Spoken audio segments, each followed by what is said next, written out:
શું આવું પણ હોય?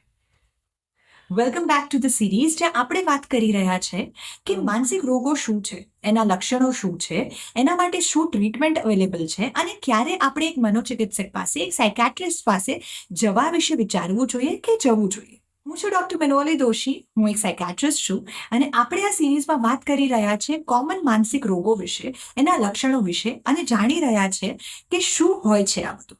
આજે આપણે વાત કરવાના છે પેનિક ડિસઓર્ડર વિશે.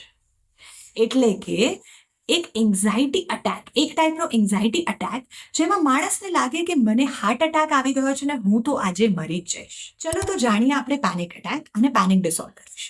શું થાય પેનિક અટેક? પેનિક અટેકમાં માણસને એવું લાગે કે જેમ એને હાર્ટ અટેક આવ્યો છે.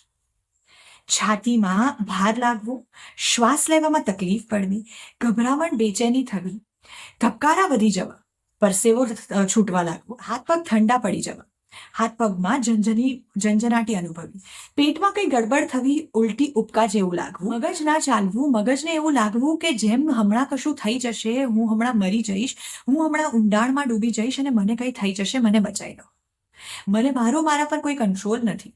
એવું લાગવું કે આ દુનિયા જેમ ચાલી રહી છે પણ હું સ્થિર રહી ગયો છું. એવું લાગવું કે હું મારા શરીરમાંથી બહાર થઈને આખી દુનિયાને જોઈ રહ્યો છું. આવા લક્ષણોમાંથી કંઈક લક્ષણો અનુભવા જે થોડીક વારમાં એકદમ પીક પર જતા રહેવા અને થોડી વાર પછી કદાચ શાંત પણ થઈ જાય. એવા અટેકને કહેવાય છે પેનિક અટેક. સો પેનિક અટેક તમે ક્યારે પણ કોઈ ચિંતા ના કરતા હોવા છતાં ખાલી બેઠા હોય અને અચાનક પણ બી થઈ શકે એવો અટેક છે. આ અટેકમાં હંમેશા એવું અનુભવે કે એઝ ઇફ કે મને હાર્ટ અટેક આવી ગયો છે, મારો જીવ જતો રહેશે. આવા પેશન્ટ નોર્મલી ઇમરજન્સી વિભાગમાં મળે છે, કેમ કે આ ડર એટલો બધો સિવિયર છે, એટલો બધો ડરાવનો છે કે એ સમયે એવી બુદ્ધિ ચાલવી કે એ સમયે મગજ ચાલી શકવું એ પોસિબલ નથી હોતું.